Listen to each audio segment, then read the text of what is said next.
belajarnya menyenangkan. Terus yang kebetulan karena yang aku udah jelasin juga tadi, aku udah punya basic yang pasti SD, walaupun cuma bisa baca huruf pininnya doang gitu, tapi itu ngebantu banget. Dan lagunya sendiri liriknya udah bagus banget, jadi aku ngedalamin si lagunya pun juga nggak apa ya, bukan nggak sesulit itu, lebih mudah menyelami lagunya. Judulnya apa sih?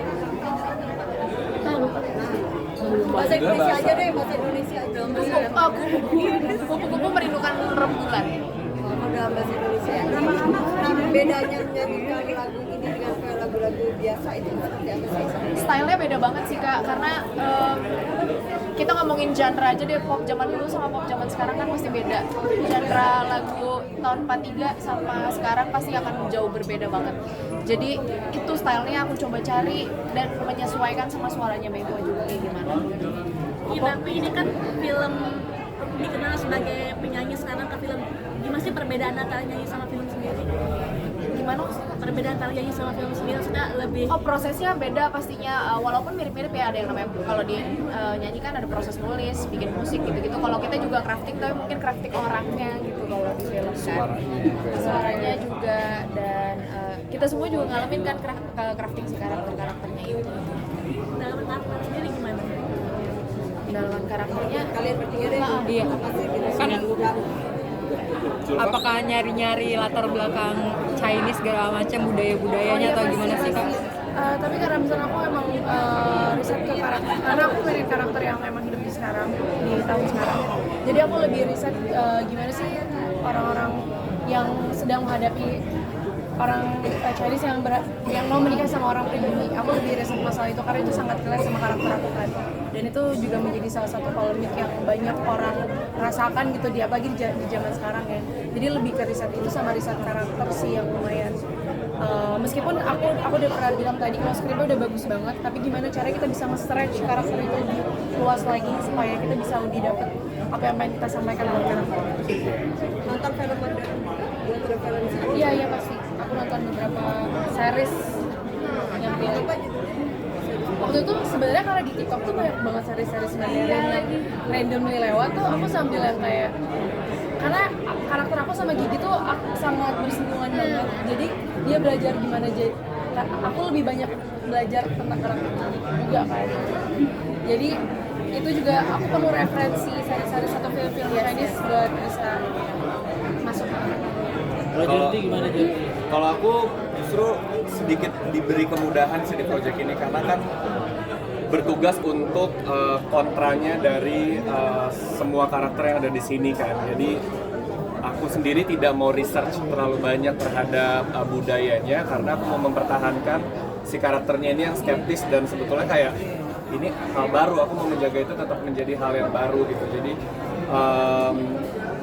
merasa dimudahkan untuk menjadi Febri, dan setiap apapun, karena kan kita reading bareng-bareng, belajar tentang budayanya juga bareng-bareng. Jadi aku tuh kadang udah tembok duluan aja, enggak, ini apa sih, enggak, biar ngejaga si Febrinya supaya nggak tahu banyak gitu, karena aku mau pas nanti syuting tuh spontan dan emang bener-bener nggak maunya asing di telinga aku sendiri gitu.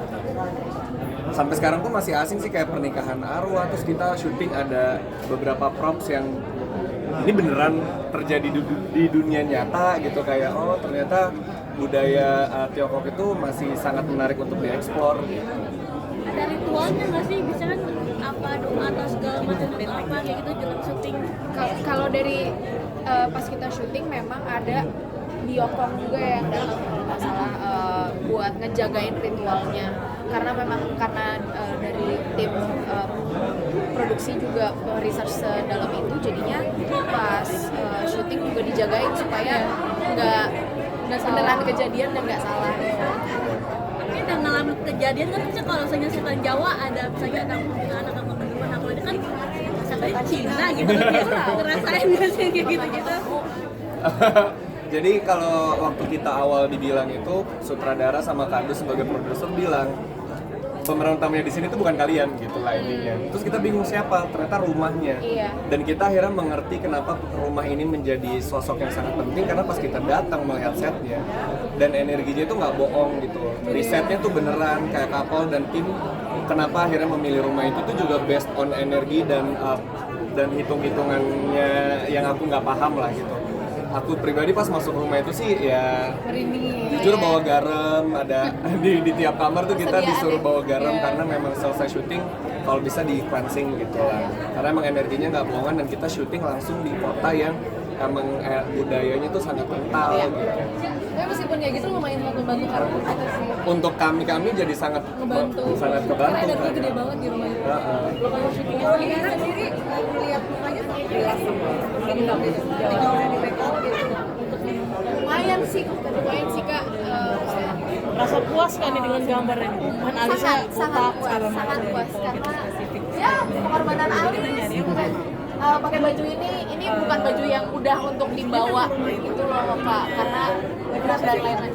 Baju nikahan tahun ini maksudnya energi kayak tadi Jordi bilang, oh itu iya, bawa energi. tapi aku sangat puas dan sangat merasa apa ya memo terwakili gitu dengan ini. Tapi kamu pendalaman karakter Kenapa ya?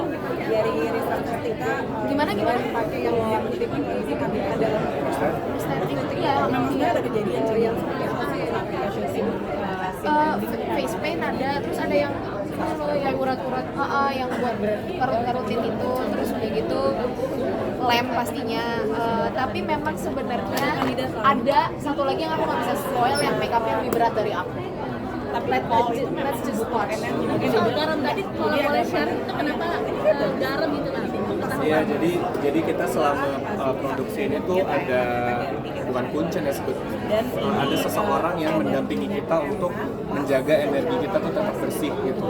Kita manggilnya Mbak Cici. Jadi dari Jakarta tuh udah bilang kalau bisa bawa garam ya, karena garam itu kan punya energi menetralisir kan.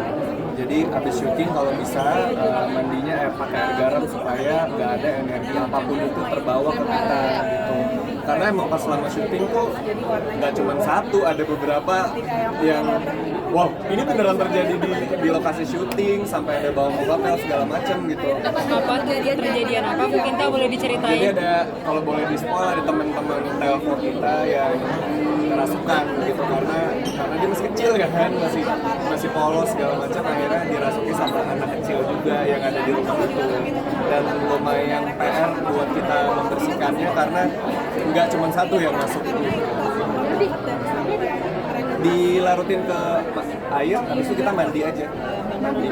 Pas mandi guyuran pertama itu kayak mandi, baru sisanya kayak mandi biasa. Ada juga yang Ada juga yang dikumur untuk di dalamnya. Tapi teman-teman sendiri selain ngerasa merinding, ada kejadian yang ngerasa ketempelan aku sangat tidak sensitif jadi tidak tahu apa-apa. Aku lumayan sensitif dan emang setnya sih nanti kalau semoga itu terpotret baik di film ya.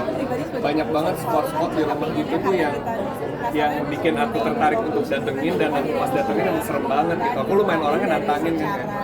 Mau lihat gitu. Ada apa sih itu kok kayak serem gelap. Pas aku coba datengin kayak wah emang serem. kalau boleh tahu nih syutingnya di daerah mana sih? Lasem, kota Lasem.